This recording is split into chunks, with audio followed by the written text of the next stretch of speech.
kasih Senma FKUNG Kabinet Cakraditya. Podcast Suara Kastrat siap menjadi ruang diskusi yang relevan bagi mahasiswa untuk membahas isu-isu strategis terkait dunia medis dan tentunya siap menjadi jembatan untuk menyuarakan aspirasi serta solusi melalui kacamata mahasiswa. Dan pada episode kedua ini kita bakal membahas suatu topik yang spesial nih Kak, terkhusus untuk mahasiswa Fakultas Kedokteran yang semoga bukan hanya Fakultas Kedokteran di UNB saja, tapi dapat tersampaikan kepada seluruh mahasiswa Fakultas Kedokteran yang ada di Indonesia. Nah, kira-kira topik spesial apa nih yang akan membawa kita selama beberapa waktu ke depan? Apa ya? Jadi, topik yang akan kita bahas kali ini adalah di balik gelar dokter, perjalanan yang tidak terlihat. Wah, sungguh topik yang sangat inspiratif ya Kak, terspesial untuk mahasiswa Fakultas Kedokteran yang seperti kita tahu bahwa menjadi dokter itu adalah perjalanan panjang yang tidak mudah. Ada banyak tantangan dan cobaan yang akan kita hadapi, bukan hanya dari sisi akademik saja, tapi ada beban mental yang akan memacu setiap individu untuk nantinya dapat berdiri menjadi pribadi yang kokoh. Benar banget tuh, perjalanan dari pengumuman kelulusan sebagai maba FK sampai berselepang sarjana kedokteran, lalu menjadi dokter muda hingga akhirnya gelar dokter tertera di depan nama kita. Mungkin terasa sedikit singkat untuk beberapa orang, tapi di balik semua itu ada perjalanan berat yang tidak terlihat. Dan untuk itu Kak, telah hadir bersama kita dua narasumber hebat yang baru saja menyelesaikan perjalanan panjang pendidikan kedokteran dan kini resmi menyandang gelar dokter. Nah, kedua narasumber kita pada hari ini bukan hanya berhasil melewati tahapan akademik dan profesi, tapi juga telah mengalami sendiri berbagai dinamika, tantangan, dan pembelajaran hidup yang bukan hanya sekedar teori nih. Langsung saja, mari kita sambut kedua narasumber inspiratif kita, Dr. Wira Aditya Putra dan Dr. Nurani Ibrahim.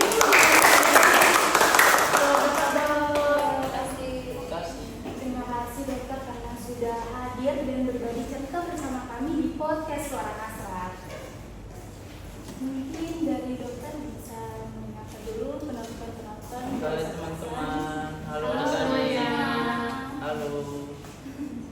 Jadi baik dokter, di podcast kali ini spesial podcast Suara Kastrat di episode kedua ini, pertanyaan yang akan kita sampaikan itu bukan pertanyaan dari podcast maupun dari kajian, tapi dari mahasiswa Fakultas Kedokteran terkhusus yang ada di UNB.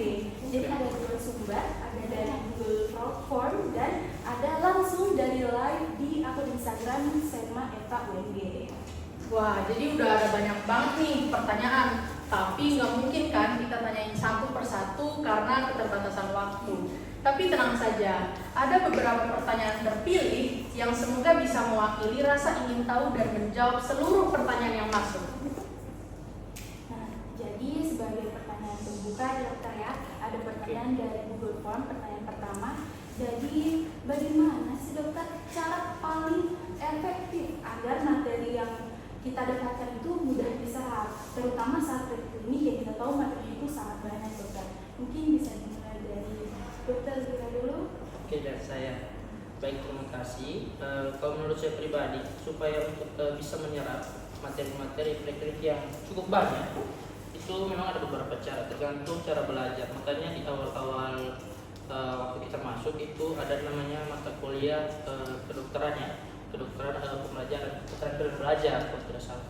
Itu diajarkan bagaimana cara belajar yang baik, cara menyerap ilmu yang baik, dan itu nanti harus diambil ilmunya, tapi itu harus disesuaikan dengan diri kita pribadi. Kalau saya sih belajarnya mengandalkan visual, audio ataupun gabungan keduanya.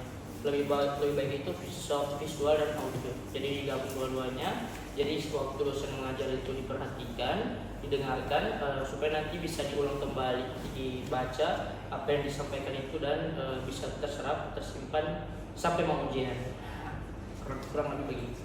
Wah, keren banget nih. Mungkin teman-teman di live bisa mengikuti nih cara belajar dari Dokter Wira sendiri. Ayo kita dengar jawaban dari Dokter Anissa. Terima kasih. Kalau dari saya sendiri kurang lebih sama ya dengan Dokter Wira yang katakan tadi. Tapi kalau saya sendiri mungkin cara belajarnya agak sedikit beda dengan Dr. Wira. Kalau saya setiap kuliah itu pasti harus memperhatikan kuliahnya dari awal sampai akhir supaya kita tahu apa sih inti dari kuliah tersebut. Karena kalau misalnya ujian ada orang-orang yang harus baca berulang kali kan ya. Kalau saya tipenya harus perhatikan kuliah, jadi walaupun tidak dibaca berulang kali, asal sudah fokus pada saat kuliah itu bisa ada yang tertanam. Nah, mungkin cara belajar orang beda-beda. Ada yang sebelum ujiannya harus cicil dari 1 minggu sebelumnya. Ada juga yang SKS belajarnya itu disesuaikan saja dengan kebiasaan yang pribadi tersebut. Seperti itu. Wah, keren banget. Jadi tidak lepas dari SKS ya dong? Tentu saja. Relate sih buat semua mahasiswa FK. Boleh lanjut pertanyaan kedua nih? Boleh. Jadi dok, kan kita tahu tuh mahasiswa FK itu sangat suka berorganisasi, sangat suka mengikuti kegiatan luar. Dan kita tahu sendiri, tidak semua kegiatan di luar itu relevan buat kita mahasiswa FK. Nah, gimana nih cara kita mempertimbangkan organisasi atau kegiatan yang relevan buat kita sebagai mahasiswa FK? Oke. Kalau untuk organisasi itu sendiri terkait kebutuhan masing-masing, dirasa dari diri kita itu apa yang kurang, dan di organisasi juga itu kan ada materi-materi ataupun diklat yang didapat, mungkin dari manajemen waktu, manajemen emosi, kemudian keterampilan cara kita berkomunikasi dengan orang lain, dengan tim, kerjasama tim bagaimana, itu kan ada yang bisa kita ambil baiknya dan bisa dibuang yang buruk-buruknya. Jadi kalau mau ambil organisasi di luar, tentu ambil saja yang kita butuhkan. Contohnya kalau kayak kita kan di sini sebagai mahasiswa Fakultas Kedokteran, nah jadi ambil saja organisasi-organisasi yang berkaitan dengan keterampilan kedokteran. Bisa dengan senat, kayak di sini kan kayak senat, kemudian ada TBM. Kalau mau yang lebih mendekatkan diri kepada Tuhan ada LDR. Kalau yang suka seni ada ROM, dan kalau ada yang suka olahraga bergabung ke yang olahraga. Mungkin itu dari saya. Baik, kalau dari saya sendiri untuk organisasi terserah dari kita mau ikut berapa saja asal kita bisa handle waktunya. Jangan sampai kita mau ikut ROM misalnya ya, contohnya ya, mau ikut ROM, mau ikut SENMA, mau ikut TBM, mau ikut LDF, tempat-tempatnya mau ikut, tapi akhirnya kuliahnya keteteran, tugasnya nggak dikerjain, gitu ya. Jadi sebenarnya pintar-pintarnya kita manajemen waktu bagaimana. Nanti di kuliah juga ada mata kuliah leadership, di situ kita bisa mendapatkan ilmu untuk bagaimana kepemimpinan di organisasi juga bagaimana. Di situ kita akan diajarkan tentang hal itu. Tapi intinya kalau dari saya, misalnya salah satu kita udah suka nih, atau mungkin dua ya. Saya sukanya misalnya SENMA sama TBM. Nah, itu aja yang dilakoni, maksudnya yang difokusin di situ. Jangan kita mau ikut-ikut yang lain, tapi cuma sekedar ada aja di situ nama kita. Seperti itu. Titip nama. Mungkin teman-teman penonton penasaran nih, dulu waktu masih menjadi mahasiswa, Dr. Wira dan Dr. ini organisasinya apa aja sih? Kalau saya pribadi, kebetulan dulu belum ada senat, masih himpunan mahasiswa. Saya jadi jadi ketua di himpunan mahasiswa itu 2 tahun. Kemudian di LDF menjabat jadi anggota setahun. Kemudian di organisasi luar juga ada, tapi itu berkaitan dengan beasiswa. Ada yang BRI sama BI, itu ada 2 organisasi luar lagi. Untuk selebihnya, mungkin dengan asisten dosen. Cuman ini. Iya.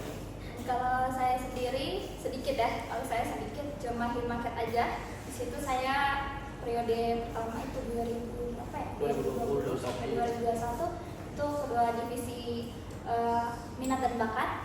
Terus untuk yang 2021 sampai 2022 ketua divisi juga keilmuan minat dan bakat. Beda namanya ya, tapi intinya sama. Terus yang satu juga sama dengan Dr. Wira itu di asisten dosen anatomi. Karena saya mungkin bisa fokusnya cuma di situ, nanti yang lain takutnya keteteran. Seperti itu. Keren banget, dua-duanya merupakan asisten dosen anatomi. Halo teman-teman anatomi di sana, keren banget. Silakan lanjut. Kita lanjut ke pertanyaan selanjutnya, dokter ya. Jadi di sini meliputi dunia koas. Nah, bagaimana sih dokter cara kita itu menjaga etika ketika kita itu lagi kelelahan karena jaga dan harus menghadapi keluarga pasien yang emosional? Mungkin bisa dari Oke, boleh. Kalau dari saya sendiri, untuk bagaimana kita bisa menjaga emosi ya, bisa menjaga emosi kalau misalnya kita kelelahan, kalau sedang jaga dan lain-lain gitu ya. Dari awal perkuliahan pasti kita sudah diajarkan tentang etika. Bahkan dari masuk pun dari PKKMB itu pasti kita sudah diajarkan dari awal masuk yang ditekankan selalu etika, dan etika. Jadi pasti saya yakin dan percaya untuk mahasiswa kedokteran bukannya nanti koas tapi dari preklinik pasti tahu etika itu seberapa penting. Jadi harusnya pada saat koas kita tidak susah lagi karena kita sudah diajari etika dari awal. Jadi harusnya kita sudah profesional menghadapi misalnya ada keluarga pasien yang emosional, kita harus menghadapinya dengan hati yang dingin, harus menenangkan. Jadi jangan tersulut emosi seperti itu. Karena kita sudah ditanamkan juga bekal dari awal, pasti pada saat di koas nanti ataupun pada saat menjadi dokter nanti kita sudah punya bekal yang banyak untuk menghadapi keluarga pasien seperti itu. Intinya bersabar ya. Ilmu baru. Mungkin dari dokter Lia. Oke, bagaimana cara menghadapi keluarga pasien tadi? Kalau dari saya pribadi, kan kalau di koas itu kan tidak hanya koas sendiri saja kan yang menyentuh pasien itu, mungkin yang penanggung jawab dari pasien itu. Situ kan ada dokter umum, ada perawat, ada koas juga. Jadi ada 3 elemen di situ yang akan bersentuhan langsung dengan pasien. Nah, kalau misalkan kita lagi kelelahan, takutnya kena emosi juga, mending diserahkan dulu ke perawat atau ke dokter umumnya.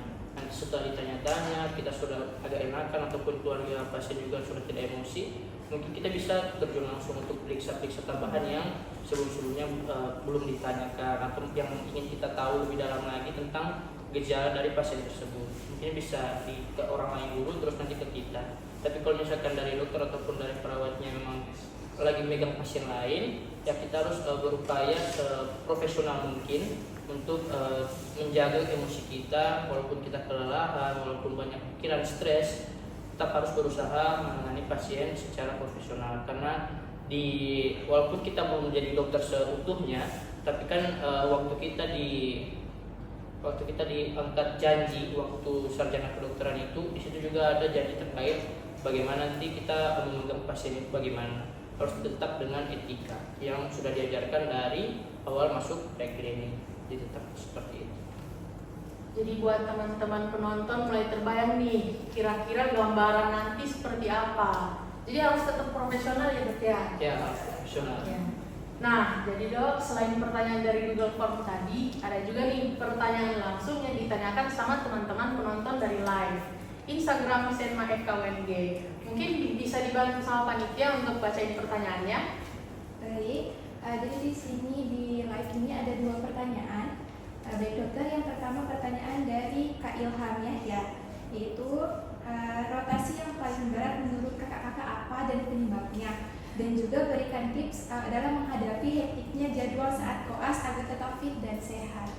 Rotasi yang paling berat kalau saya itu interna. Kenapa interna? Karena interna itu stase mayor pertama pas kita masuk ya. Saya sih pertama itu neuro terus ke radiologi, terus stase mayornya itu interna. Di situ jadi pasti berasa banget kayak neuro itu 4 minggu ya, 4 minggu, radiologi 4 minggu, pas interna 12 minggu. Itu pasti berasa banget. Jaganya 1 minggu waktu itu masih zamannya kita, 1 minggu itu 5 kali jaga. Waduh, Hektik, waktu itu hektik. Iya. Jadi di situ yang paling berat kalau menurut saya. Kalau menurut dokter itu? Oh ya, kalau menurut saya yang selain interna yang lebih berat itu menurut saya stase anak. Nah, karena kebetulan waktu setelah siklus interna itu kan siklusnya anak. Kebetulan di waktu di anak itu, di waktu rotasi saya itu sedang banyak-banyaknya penyakit DBD di anak-anak. Nah, jadi di rumah sakit itu bangsanya itu full dengan anak-anak yang kena DBD. Jadi kalau mau visitnya itu bukan datang jam 6 atau jam 5, bisa dari jam 4 itu visiter paginya, atau bisa dari malamnya, karena biasanya anak-anak itu kan rewel kalau diperiksa pagi, jadi periksa malam, diukur dulu lingkar kepalanya, panjang badannya, kemudian berat badannya itu diukur dari malam, nanti pagi-paginya ditanya-tanya lagi terkait gejalanya bagaimana. Kan yang ditanya bukan ke anaknya langsung, kalau yang masih kecil yang belum bisa bicara lebih ke orang tua atau ke walinya yang ada di situ. Maka kalau pagi-pagi mereka masih tidur, yang sudah dibangunkan, itu biasanya dari malam sudah bisa ditanya-tanya. Jadi kalau menurut saya yang lebih berat itu tasi anaknya. Oke. Keren. Kalau menurut Dokter Wira nih, kan dokter tadi membahas tentang stase anak. Nah, apa tuh yang bikin bukan stase? Apa ada yang kadang Dokter Wira tuh merasa, wah kayaknya menangani pasien anak-anak ini lebih berat daripada menangani pasien orang dewasa? Oh ya, kenapa anak-anak itu lebih berat? Yang pertama karena anak-anak itu bukan orang dewasa yang kecil, tapi itu berbeda selain secara ukuran, secara anatomis juga masih ada yang berbeda dari yang orang dewasa. Kemudian yang kedua, anak-anak itu mereka belum bisa mengekspresikan rasa sakitnya itu bagaimana seperti orang dewasa. Jadi kita harus pintar-pintar merasa apa yang dirasakan dan apa yang disampaikan dari wali ataupun orang tua anaknya itu sendiri. Kemudian yang ketiga, anak itu harus teliti tentang status tumbuh kembangnya, dari berat badannya, panjang badannya, atau tinggi badannya, itu kan harus dihitung, nanti diplot, nanti mau dilihat status kembangnya bagaimana di kurva WHO atau kurva CDC itu kan nanti diplot, terus ada keterangannya itu bagaimana. Kemudian berkaitan juga dengan pemberian obatnya. Kalau orang dewasa paracetamol 3 kali 500, kalau anak-anak dihitung 3 kali 0, berapa kali berat badannya begitu. Itu harus dihitung secara detail dosis-dosisnya begitu. Jadi itu mengapa lebih berat, karena banyak yang harus dihitung dan bagaimana cara pemberiannya nanti. Ada yang menggunakan pipet, menggunakan sendok teh atau sendok yang lebih besar lagi, itu banyak metodenya. Jadi itu mengapa lebih berat. Buat penonton-penonton yang mulai berpikir ingin jadi spesialis anak, bisa dipertimbangkan dulu jawaban dari Dokter Wira ya. Ternyata berat banget. Boleh lanjut ke pertanyaan selanjutnya, Dok? Boleh. Nah, di sini kan seperti yang kita tahu, Dok, banyak orang menganggap biaya perkuliahan untuk kedokteran itu tidak murah, apalagi UKT-nya. Nah, gimana nih tips mungkin dari dokter-dokter untuk berhemat selama pendidikan mulai dari preklinik sampai klinik? Selain UKT, apa aja mungkin pengeluaran di luar itu yang perlu dipersiapkan selama menjadi atau menjalani proses pendidikan? Mungkin bisa dari Dokter Ani dulu. Kalau untuk tips berhemat ya, sebenarnya ada beberapa juga teman kami itu kalau misalnya datang ke kuliah bawa bekal untuk hemat ya. Jadi kan lumayan ya kalau misalnya kita bawa uang jajan, terus kalau daripada makan di luar, kalau misalnya bisa bawa bekal, kita bawa bekal. Terus kalau misalnya untuk pengeluaran sih seperti biasa mungkin print, kalau misalnya ada latihan soal kita mau latihan, seperti itu. Kalau ada print di rumah kita bisa print di rumah. Kalau misalnya ada fotokopian kita bisa fotokopi di rumah, atau tidak mungkin pada saat perkuliahan, kalau misalnya di kos-kosannya nggak ada wifi, bisa pakai wifi-nya kampus, kan ada wifi di kampus ya. Wifi kampus. Iya, digunakan. Kan ada di fasilitasnya. Jadi bagaimana caranya kita pintar-pintar untuk memanfaatkan fasilitas yang tersedia. Mungkin dari Dokter Wira. Terkait pengeluaran selain UKT, tadi sudah disampaikan beberapa, kayak kalau mau praktikum itu kan harus print dulu dia punya modul, kemudian atau di fotokopi. Kemudian yang paling utama itu kan buku yang digunakan, ada atlas anatomi, bisa pakai Grace, Patel-Holt atau Sobota. Kemudian ada fisiologi, ada Sherwood, ada Guyton, kemudian ada histo, kemudian ada biokim. Itu kan banyak, baru satu semester sudah perlu berapa buku. Kemudian belum naik ke semester berikutnya, beda blok, beda buku. Nah itu kan bisa bisa diambil e-booknya. Kalau misalkan kita tidak mau beli bukunya, bisa beli e-booknya atau bisa minta dari teman lain yang punya tapi edisinya lama, pinjam-pinjam baca di rumah. Nah, kalau untuk tips-tips lainnya itu bisa cari beasiswa di luar. Di sini di UNG ini atau di Gorontalo ini kan ada beberapa beasiswa. Kalau kebetulan saya pribadi kemarin sempat masuk beasiswa BRI yang 1 tahun, kemudian masuk beasiswa BI Bank Indonesia itu 2 tahun, 4 kali terima. Jadi alhamdulillah untuk uang jajan itu ada tambahan-tambahan, jadi tidak terlalu menyusahkan orang tua selain UKT. Kan kalau UKT sudah pasti harusnya orang tua. Jadi uang jajan tambahan lain itu sebaiknya bisa cari beasiswa dari luar. Atau kalau mau cari beasiswa yang lebih banyak dari pemerintah nasional itu ada beasiswa unggulan dari Kemendikbud yang difasilitasi dari semester 1 sampai lulus atau semester 8 maksimal. Itu dihitung semua biaya-biayanya dari UKT, dari biaya buku, kemudian makan, di situ sudah dirinci semua, tapi harus sesuai dengan persyaratan-persyaratannya. Biasa nanti semester 3 itu approval dari Kemendikbudnya. Kemudian ada beasiswa juga dari Jarum, itu beasiswa Jarum, ada teman saya yang dapat beasiswa Jarum. Jadi pintar-pintar juga cari beasiswa yang ada di sini, karena itu juga sangat bermanfaat. Ternyata banyak ya dok beasiswanya, soalnya Ya, banyak Pak. nih teman-teman mahasiswa FK yang masih berpikir kalau FK itu nggak ada beasiswanya dok. Ada. Jadi mereka bingung, wah gimana nih bayar UKT-nya. Mungkin bisa lanjut pertanyaan berikutnya. Baik dokter, ini ada pertanyaan. Kan dokter Wira dan dokter Andi merupakan generasi pertama di FKUNB. Anak pertama.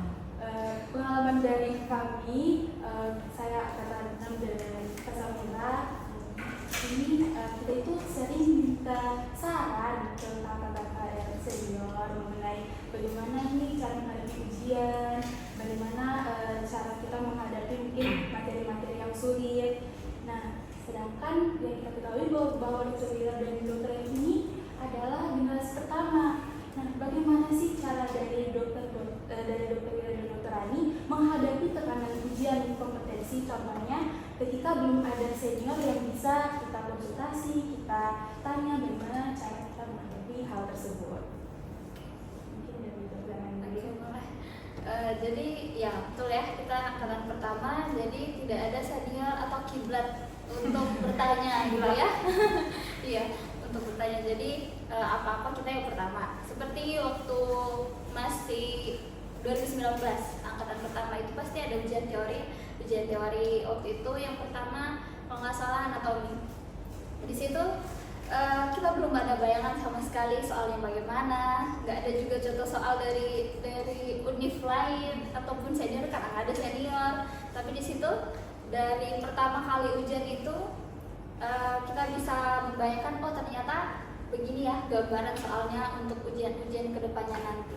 Jadi biasanya waktu itu awal-awal pernah sering buat misalnya dari satu PPT kita buat contoh soal misalnya ada materi tentang ginjal, terus kira-kira apa sih soal yang bisa muncul dari materi ini gitu. Kita buat soal sendiri, latihan soal sendiri seperti itu. Kalau untuk ujian kompetensi sendiri itu kan sudah banyak ya bimbel di luar. Di situ kita coba dulu tryout yang gratis, banyak kok yang gratis dari beberapa bimbel di luar. Di situ kita coba-coba, kita tahu gambaran soalnya bagaimana. Bisa juga beli soal tryout. Kalau saya paling banyak itu paling sering itu latihan soal tryout, karena pasti di setiap tryout itu ada soal-soal yang berbeda. Jadi kita bisa tahu ada beberapa gambaran soal yang akan muncul pada saat UKM PPD nanti, seperti itu. Oh ya, ya kalau dari saya terkait ujian kompetensi saja ya. Kalau karena kami angkatan pertama terkait ujian kompetensi itu bagaimana cara pengalaman dari dokter-dokter itu, jadi langsung berinteraksi langsung dengan dokter-dokter. Kebetulan kami ada dokter Indah, dokter Susan, dokter Ogi, kemudian ada dokter Iqbal, ada dokter Alim. Itu kan bisa ditanya. Kalau kalian merasa dekat dengan siapa, itu kalian tanya saja bagaimana waktu mereka ujian dulu, apa tips-tipsnya. Kalau misalkan tidak ada dosen yang kalian kenal, tapi itu kan tidak mungkin, kalian bisa lihat di VT-VT yang ada di TikTok dan Instagram. kan sekarang sudah zamannya medsos. Nah di situ kan pasti ada yang nilai CBT-nya itu 90 ke atas, lihat pasti ada yang tanya nanti, dijawab di komentar lah, di apa, lihat dibaca-baca, oh begini caranya, begini caranya. Jadi menjadi angkatan pertama itu memang banyak batasan, tapi itu bukan jadi satu penghalang atau sebagai dinding untuk orang tidak bisa berkreasi lebih jauh lagi. Mungkin cuma itu terkait ujian kompetensi. Soalnya ternyata semuanya serba mandiri, Dok. Semuanya harus digali dan berpikir sendiri ya. Beda banget. Keren, Dok. Keren. Respect. Masih bisa tanya lagi nggak, Dok? Masih Boleh? siap, cukup Nah. pertanyaan. Pastikan ada saat-saat di mana dokter-dokter ini mengalami hal atau pengalaman pertama kali. Nah, gimana rasanya mengalami pertama kalinya memegang pasien di rumah sakit? Ada rasa takut, gugup, gemeter atau gimana nih, Dok? Mungkin dari Dokter Ani dulu. Oke, boleh. Pertama kali ya, waktu itu saya ingat sekali pasien pertama saya itu nenek. Saya masih ingat namanya, jadi excited banget. Bahkan nenek itu juga setiap kali saya datang, dia pasti senyum, pasti senang. Padahal dia itu stroke, ini dia vertigo sentral karena stroke hemorragik. Terus di situ nggak ada sih rasa grogi atau apa, justru excited karena kan pasien pertama gitu ya, pasti kita follow up terus dari awal sampai akhir, bahkan sampai dia pulangnya saya follow up terus. Jadi itu pengalaman yang tidak terlupakan dan bahkan pasiennya juga saya nggak pernah lupa sampai sekarang gitu. Jadi jadi pasien yang ini, Dok, pasien yang ramah, senyum baik itu bisa membantu kita Iya. menghilangkan rasa gugup. Betul. Jadi selain dokter, pasien juga bisa menginspirasi ya teman-teman. Ilmu baru. Mungkin dari Dokter Mira? Oh ya, terkait kalau saya pribadi untuk pasien pertama, karena saya itu fase pertamanya interna, jadi banyak itu pasien yang datang ke UGD itu yang awal-awal saya terima itu pasti kebanyakan dispepsia. Jadi tidak ada kesan yang bisa saya ambil dari pasien yang dispepsia. Mungkin kesannya itu untuk pasien jantung, karena pasien jantung itu kan berburu dengan waktu, dengan golden time, itu kan bisa melatih cepat dan tepat. Kalau kita terlambat sedikit itu bisa pasien bisa gone atau meninggal. Kalaupun kita salah juga pasien bisa meninggal. Sehingga kalau ada pasien yang datang itu mendingan atau lebih baik ke dokter umum dulu, karena kan masih fase pertama. Jadi untuk pasien-pasien jantung itu sebaiknya dikasih ke dokter umum terlebih dahulu. Kalau untuk pasien-pasien yang awal-awal yang mungkin agak yang mudah kasusnya, itu mungkin bisa secara langsung kita pegang, kayak pasien dispepsia. Kemudian pasien-pasien yang kolelitias atau kolesistitis itu kan banyak juga di rumah sakit. Jadi tidak ada kesan terlalu bagaimana untuk pasien pertama. Tepuk tangan dulu teman-teman. Ini Kak Safira, ternyata dari teman-teman yang ada di live dokter masih ada pertanyaan nih. Mereka akan diajukan ke dokter. Mungkin panitia bisa bantu dibacakan. Baik dokter, di sini ada pertanyaan dari Kak Bagas _ Suyono. Dokter, bagaimana cara menghafal materi yang telah lampau? Dan apakah selama kuliah dokter masih bisa nongki sama teman-teman? Nongki ya, kalau sayurnya nongki ya. Iya. Selamat, Dok. Oke. Ya, terima kasih Bagas ya. Oke. Ya, kalau untuk menghafal memang kedokteran itu kalau dari luar diidentiknya dengan menghafal. Siapa yang bisa menghafal pasti dia lebih pintar. Tapi sebenarnya kan tidak begitu. Seharusnya di kedokteran itu dia lebih paham, itu lebih ingat, dan ingatannya kan lebih panjang. Jadi kalau hanya sekedar menghafal biasanya cepat hilang juga, lewat blog, lewat juga hafalannya. Tapi sebaik-baiknya belajar itu kalau dia bisa pahami, terus dia bisa sampaikan mata ilmunya itu ke orang lain. Jadi selain kita mentransfer ilmu ke orang lain, dan juga mengevaluasi sedalam mana ilmu tersebut yang kita miliki sudah bagaimana. Apakah kita benar-benar sudah paham atau hanya sebagian saja yang kita pahami atau belum kita pahami sama sekali. Dan apakah masih ada waktu untuk nongki? Tentu saja tidak, karena di awal-awal perkuliahan itu ada, kalau saya pribadi itu kan semester 1 biomedik 1 biomedik 2 ya, kan kalau sekarang sudah berubah. Di awal kuliah saya itu kan biomedik 1 biomedik 2. Biomedik 1 itu sudah ada 4 departemen: anatomi, histologi, biokim, sama fisiologi. Tiap minggu itu beda-beda dia punya, tiap hari itu beda-beda dia punya materinya beda-beda, sehingga materi yang beda-beda punya tugas yang berbeda-beda. Tiap materi punya praktikum yang berbeda-beda, jadi makin banyak TP-TP yang mau dikerjakan dan laporan-laporan praktikum yang harus ditulis, dan makin banyak juga hafalan nanti yang perlu dihitung. Sehingganya untuk nongki itu di awal-awal kemungkinan akan sangat susah, tapi semakin dengan kita adaptasi, belajar, semakin kita menjalani ke belakang itu selalu ada waktu. Mungkin seminggu 2 kali, sekali sudah lebih dari cukup, 5 menit tidak ada sama sekali. Kalau dari Dokter Hani? Kalau dari saya, kebetulan saya waktu SMA itu ikut RCC ya, RCC Pilar, dan di situ pasti hafal pasal dan lain-lainnya. Jadi kalau untuk menghafal gitu, contohnya anatomi, pasti banyak hafalan. Karena dari SMA saya udah sering hafal, jadi pas di anatomi nggak terlalu susah kalau untuk menghafal. Dan untuk bagaimana bisa kita ingat terus, jadi setiap menghafal itu jangan cuma misalnya 1 lembar ya, kita udah hafal nih, pas lembar kedua oke, nggak perlu diulang yang lembar pertama. Kalau saya ulang lagi lembar pertama tadi, kira-kira saya masih hafal nggak sih? Begitu terus sampai lembar terakhir. Pasti kalau sudah dihafal lembar terakhir, lembar pertama lagi saya coba lagi. Seperti itu supaya kita di situ jadi long term memory, bukan cuma short term memory. Jadi itu bisa bertahan lama sampai saat ini, mungkin sampai bertahun-tahun kemudian. Terus kalau soal nongki memang betul ya yang dikatakan Dr. Wira, untuk awal-awal itu memang susah. Boleh sih nongki, tapi sambil kerja tugas gitu. Jadi tetap produktif ya. Iya.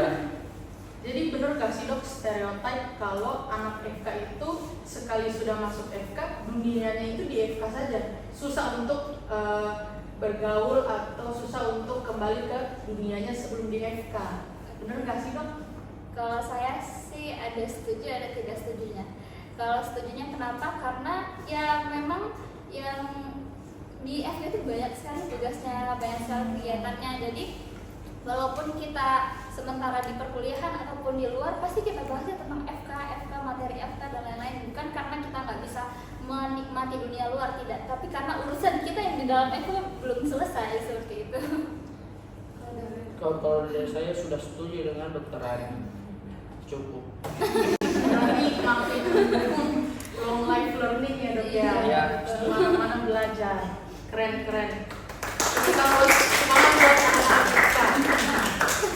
Ternyata ada satu pertanyaan lagi nih dari live, saking antusiasnya teman-teman penonton. Mungkin panitia boleh silakan. Baik dokter, di sini live-nya itu ada dari Dokter Hani. Wah. Dokter Hani bertanya, Dokter Hani, gimana cara biar jadi mahasiswa kedokteran yang rajin, biar nggak mageran? Terima kasih dokter pertanyaannya. Oke, baik, terima kasih. Mungkin kalau untuk mahasiswa kedokteran yang rajin, kayaknya Dokter Hani salah orang ya. Harusnya tanya ke Dokter Wira, karena dia rajin sekali. Dia belajar kalau ujiannya kecil ya Dokter Wira ya, dari 1 minggu sebelumnya. Kalau saya tim SKS, jadi mungkin lebih tepatnya ditanyakan sama Dokter Wira. Jadi terima kasih pertanyaannya Dokter Hani. Anda salah bertanya. Oke. Jadi bagaimana caranya buat rajin? Jadi harus diketahui dulu kalau kita kan sudah di FK.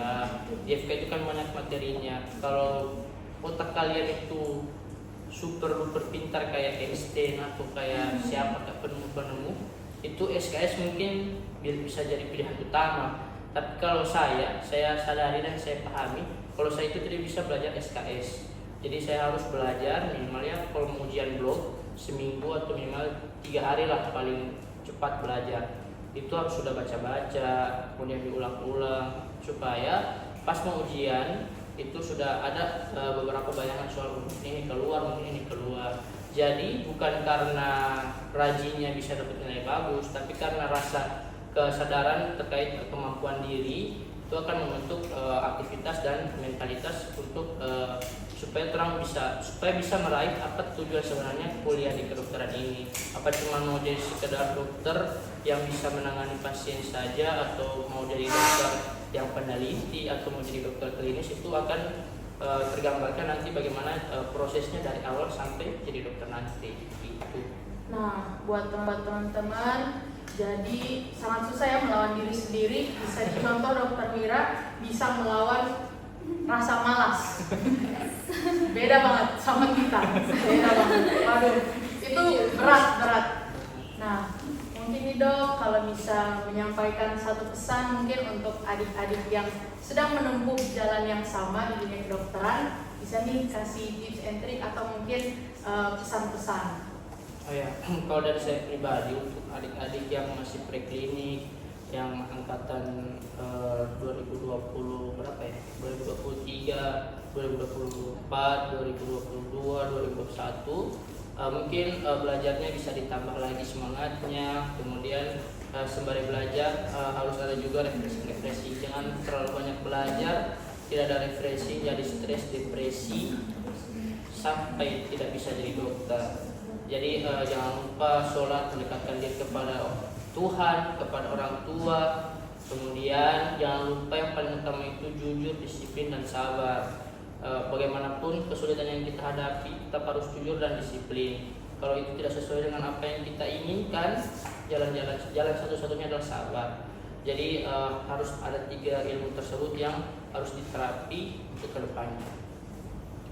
Oke, baik. Kalau dari saya saja ya, apapun yang kita perjuangkan pasti akan menghasilkan hasil yang terbaik. Jadi kita harus berjuang dengan semaksimal mungkin. Percaya nanti Allah pasti bantu, Allah pasti memperlihatkan bahwa kamu telah berjuang dan ini hasil yang terbaik pasti.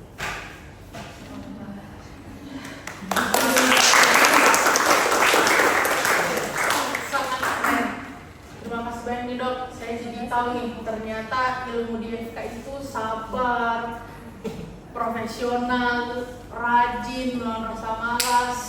Sebelumnya saya pikir cuma belajar saja, belajar. Ternyata harus ada refreshingnya juga biar tidak stres. Harus ada. Love yourself. Luar biasa sekali ya perbincangan kita pada sore hari ini, benar-benar memotivasi, terutama bagi mahasiswa Fakultas Kedokteran. Ini wajib sih, harus disaksikan oleh seluruh mahasiswa Fakultas Kedokteran di Indonesia sebagai inspirasi. Nah, jadi kita sudah mendengar langsung nih cerita, pengalaman, bahkan refleksi dari 2 dokter hebat di depan saya ini, amin, yang telah melewati fase yang tidak mudah, perjalanan yang tidak semua orang lihat, tapi nyata, sangat nyata dan penuh makna bagi mereka yang menjalaninya. Semoga obrolan kita pada sore hari ini bisa menjadi pengingat bahwa perjuangan di dunia kedokteran bukan hanya tentang akademik, tapi juga tentang proses menjadi manusia yang utuh, yang tangguh, berempati, dan terus belajar. Jangan lupa. Jadi terima kasih banyak nih buat Dr. Mira, Dr. Rani atas waktu, kesempatan, terus juga yang paling penting inspirasinya Dok. Terima kasih banyak. Semoga segala ilmu dan pengalaman berharga yang sudah dokter sharing bisa menjadi pahala dan bisa bermanfaat bagi seluruh mahasiswa FK, terutama FK UNG. Dan semangat juga terus belajar. Sangat bermanfaat. Kita yang keras dong. Dan tentu saja nih Kak, kita tidak lupa untuk berterima kasih kepada teman-teman pendengar yang telah menyimak episode Suara Kasrat yang kedua. Jangan lupa untuk terus mengikuti episode-episode selanjutnya dari podcast Suara Kasar, karena akan ada banyak ruang diskusi, suara refleksi, dan cerita dari hati ke hati yang akan kita hadirkan. Sampai jumpa di episode berikutnya. Tetap semangat dan terima kasih.